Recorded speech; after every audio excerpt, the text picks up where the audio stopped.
এখন রমেন সোমের বয়স 50 পার হয়ে গেছে। জীবনে অনেক অনেক অভিজ্ঞতা সঞ্চয় করার পরেই উনি ম্যারেজ অফিসার হন।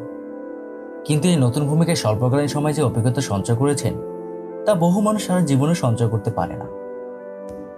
একদল ছেলেকে সঙ্গে এনে যেদিন দিলীপ আর মায়ের বিয়ের নোটিশ দিতে এসেছিল সেদিন ওর একটু খটকা লেগেছিল। তবে আইন অনুসারে যে কোনো 18 বছরের মেয়ে আর 21 বছরের ছেলে নিজেদের পছন্দ মতো বিয়ে করতে পারে বলেই উনি কিছু বলেননি। নোটিশ দেওয়ার ঠিক 1 মাস পরে যেদিন ওরা বিয়ে করলো সেদিনও মিস্টার সোম কোনো আগ্রহ দেখাননি। আইনমতো কর্তব্য সম্পাদন করে সার্টিফিকেট দিয়েছিলেন।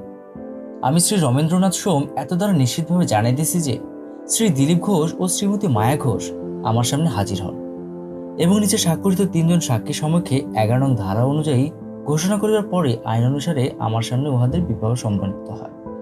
এই বিয়ে হবার কয়েকদিন পর এক বৃদ্ধ ভদ্রলোক এসে হাজির হন।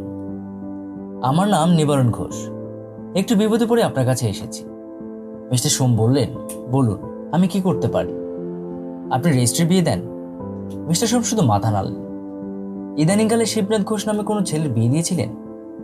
মিস্টার সোম রেজিস্টার দেখে বললেন, না, ওই নামে কোনো ছেলের বিয়ে আমি দেই। নিবারণ বাবু বেশ মুষড়ে পড়লেন, বললেন, দেননি? কিন্তু পাড়ায় তো রটেছে। কি রটেছে? আপনার এখানে রমার সঙ্গে ওর বিয়ে হয়েছে। মিস্টার সোম আবার ভালো করে রেজিস্টার দেখে বললেন, রমা নামের কোনো মেয়ের বিয়েও তো আমার এখানে হয়নি। নিবারণবাবু মাথা নিচু করে কি যেন ভাবে। মিস্টার সোম জিজ্ঞাসা করলেন, কতদিন আগে ওদের বিয়ে হয়েছে বলতে পারবেন? কবে বিয়ে হয়েছে তা তো বলতে পারবো না, তবে কবে পালিয়েছে তা বলতে পারি। কবে পালিয়েছে? গত রবিবার ভোরে। মিস্টার সোম রেজিস্টার খুলে বললেন, গত শুক্রবার 7ই মে আমার এখানে দিলীপ ঘোষের সঙ্গে মায়া বসুর বিয়ে হয়েছে। দিলীপ ঘোষ? মেয়েটির নাম কি যেন বলছিলেন? মায়া বসু? না না, ও না। শিবনাথ কাকে নিয়ে পালিয়েছে?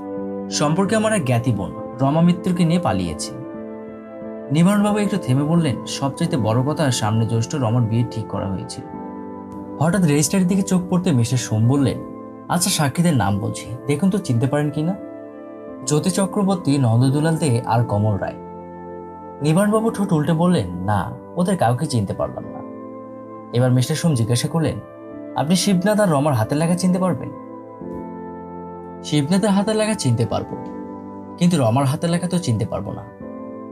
মিস্টার সোম বিয়ের নোটিশ দেওয়ার ফর্মের বান্ডিলটা বের করে দিলীপ ঘোষের অ্যাপ্লিকেশনটা এগিয়ে দিয়ে বললেন, দেখুন তো চিনতে পারেন কিনা। নিবারণবাবু পকেট থেকে চশমা বের করে চোখে দিয়ে একটু ঝুঁকে পড়েই প্রায় চিৎকার করে উঠলেন, হ্যাঁ হ্যাঁ, এই তো শিবুর হাতের লেখা। এবার মিস্টার সোম হেসে বললেন, তাহলে আপনার ছেলে সবকিছু মিথ্যা বলে ওই রমাকেই বিয়ে করেছে। তাহলে উপায়?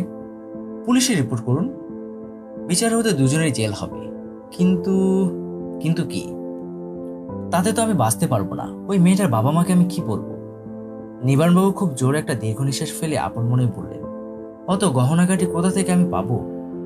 মিস্টার সোম জিজ্ঞাসা করলেন, ওরা কি অনেক গহনা টহনা নিয়ে বেরিয়েছে? আর বলবেন না, হারামজাদা আমাকে পথে বসিয়ে দিয়েছে একদম। এবার মুখ তুলে মিস্টার সোমের দিকে তাকিয়ে বললেন, রমার মার 25-30 ভরি গহনা আমার স্ত্রীর কাছে ছিল, তার একটা ওরা রেখে যায়নি। আপনি কি পুলিশে রিপোর্ট করতে চান না? পুলিশে রিপোর্ট করে আর কি হবে? যে কেলেঙ্কারি, যে সর্বনাশ হবার তা তো হয়েই গেছে। এখন উপরে থুতু ফেলে তো নিজের গায়ে এসেই পড়বে। তা ঠিক। নিবারণবাবুকে দেখলেই মনে হয় অত্যন্ত সৎ ও সহজ সরল একজন মানুষ। গলায় তুলসীর মালা প্রণাম করছে, ভদ্রলোক বৈশ্য। চোখ মুখের চেহারা দেখলেই বোঝা যাচ্ছে ছেলের কাণ্ড কারখানায় উনি হতবাক হয়ে গেছেন। বিশেষ ওকে যত দেখেন তত বিষণ্ণ হন মনে মনে, কিন্তু ওকে সাহায্য করতে না পেরে আরো বেশি বিষণ্ণ, আরো বেশি অসহায় বোধ করেন। কিছুক্ষণ চুপ করে বসে থাকার পর নিবারণবাবু কোনো কথা না বলেই চোরের মতো মাথা নিচু করে ঘর থেকে বেরিয়ে গেলেন। আইন বড় নির্দয়। আইনের নির্দেশ মতো কর্তব্য পালন করতে গিয়ে মনের মধ্যে আরো অনেকবার কালবৈশাখীর মাতলামি হয়েছে, কিন্তু কিছু করতে পারেননি। মুখ বুজে কর্তব্য পালন করেছেন। বেলবাস্তি মিস্টার সোম দরজা খুলে দেখলেন 22-23 বছরের একটি অত্যন্ত আধুনিকতা মেয়ে আর তার পিছনে 40-42 বছরের একটি লোক। ভদ্রলোক বলতে যা মনে হয় লোকটি তা নয়।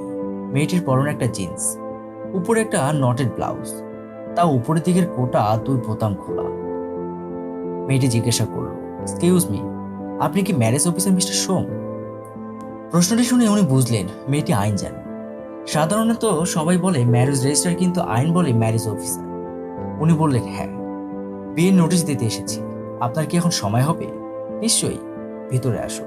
মিস্টার সোম কথাটা শেষ করতে না করতে মেয়েটি পিছন ফিরে বলল, জন, কামিং। তিনজনে ঘরে এসে বসতে মেয়েটি ইংরেজিতে বলল, আমি miss Preeti Majumdar. I intend to marry John. Mister Som জিজ্ঞাসা করলেন, আপনার নিশ্চয় 18 বছর পূর্ণ হয়েছে? মিস মজুমদার সঙ্গে সঙ্গে কাঁধে ঝোলানো ব্যাগ থেকে পাসপোর্টটা বের করে মিস্টার সোমের সামনে খুলে ধরে বলল, আমার 23 বছর বয়স হলো। একটু পাশ ফিরে জনের দিকে তাকিয়ে বলল, জনের বয়স 35। মিস্টার জন বিবাহিত কি? ওরা দুজনে একসঙ্গে উত্তর দিল, না। মিস্টার সোম ফর্ম দেওয়ার 2-3 মিনিটের মধ্যেই মিস মজুমদার সবকিছু লিখে জনকে বলল, জন, প্লিজ সাইন হেয়ার। জন কোনো কথা না বলেই সই করল। এবার মিস মজুমদার ব্যাগ থেকে একটা খাম বের করে টেবিলে রেখে বলল, আপনার ফি। ওরা আর দেরি করলো না, উঠে দাঁড়াল। দুজনে বিদায় নেওয়ার আগে বলল, গুড বাই। Good bye. ওরা চলে গেলেও ওদের পথের দিকে চেয়ে মিস্টার সোম বেশ কিছুক্ষণ বসে রইলেন। ঠিক 1 মাস পরে শিক্ষিতা সুন্দরী ও আধুনিকা মিস প্রীতি মজুমদারের সঙ্গে খানসামা মিস্টার জন নিকোলাস ডায়াসের বিয়ে হলো। বিয়ের জন্য মিস মজুমদার একটা সুন্দর ম্যাক্সি স্কার্ট পরেছিল। জন পুরোদস্ত সাহেব সেজেছিল। যারা সাক্ষী দিল তারা সবাই জনের বন্ধু। বিয়ের শেষে প্রীতিকে বুকের কাছে টেনে নিয়ে জন চুমুও খেল। মিস্টার সোম ভেবেছিলেন এখানে নাটক শেষ হলো, কিন্তু না। নাটকের 3য় অঙ্ক অভিনীত হলো মাস 6 পরে। সকালবেলায় কাগজ পড়ার সময় ঠিক নজরে পড়েনি। দুপুরবেলা ভালো করে কাগজ পড়তে গিয়ে মিস্টার সোম চমকে উঠলেন। ঘটনাস্থল দিল্লি। দৃশ্য বিশিষ্ট অভিজাত পল্লী। সময় গভীর রাত্রি। আন্তর্জাতিক খ্যাতিসম্পন্ন এক মার্কিন সংস্থার উত্তর ভারতের ম্যানেজার স্ত্রী ককলেটা আর টিনা সেরে যখন ফিরলেন তখন রাত প্রায় 1টা। এ ধরনের নেমন্তন্ন থেকে উনি এরকম সময় ফের এবং গাড়ির হর্ন বাজাবার সঙ্গে সঙ্গেই ওদের 12 বছরের সেই পুরনো খানসামা জন নিকোলাস ডায়াস ছুটে এসে দরজা খুলে দেন। ম্যানেজার সাহেব আরো 2-3 বার হর্ন বাজালেন, কিন্তু না, খানসামা তো এলো না। অত রাত্রে বেশি জোরে বারবার হর্ন বাজালে প্রতিবেশীদের বিরক্ত করা হবে মনে করে ম্যানেজার সাহেব গেট টপকে লনে ঢুকে বাড়ির পিছন দিকে গেলেন। একটু এদিক ওদিক উকি মেরেও খানসামাকে দেখতে পেলেন না। তারপর মেয়ে প্রীতির ঘরের পর্দার ফাঁক দিয়ে সামান্য আলো দেখতে পেয়ে সেদিকেই গেলেন।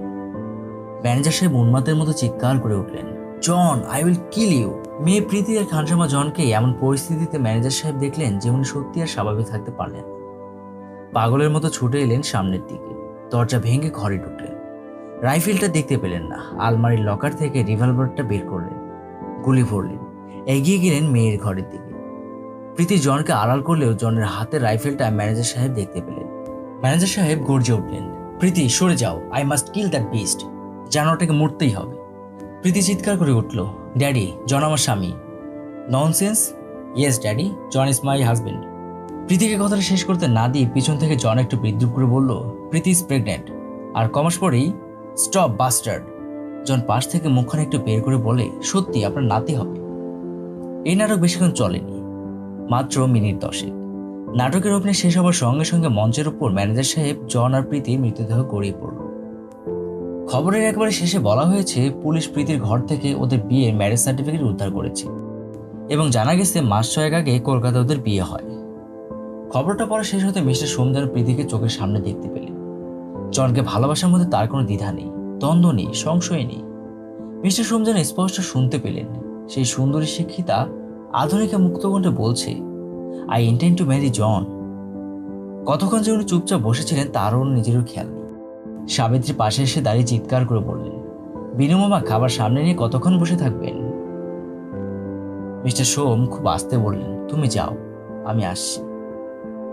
মিস্টার সোম খাওয়া দাওয়া করেই আবার এই ঘরে ফিরে এলেন। তারপর টেবিলের নিচের ড্রয়ার থেকে পুরনো চিঠির বান্ডেলগুলো বের করে কি যেন খুঁজতে লাগলেন। পোস্ট কার্ড, ইনলাইন লেটারগুলো পাশে সরিয়ে রেখে নানা রঙের, নানা সাইজের বহু খাম দেখার পর হঠাৎ একটা এয়ারমেল খাম হাতে পড়তেই উনি যেন একটু চঞ্চল হয়ে পড়লেন। হ্যাঁ, এর মধ্যে প্রীতির চিঠিগুলো আছে।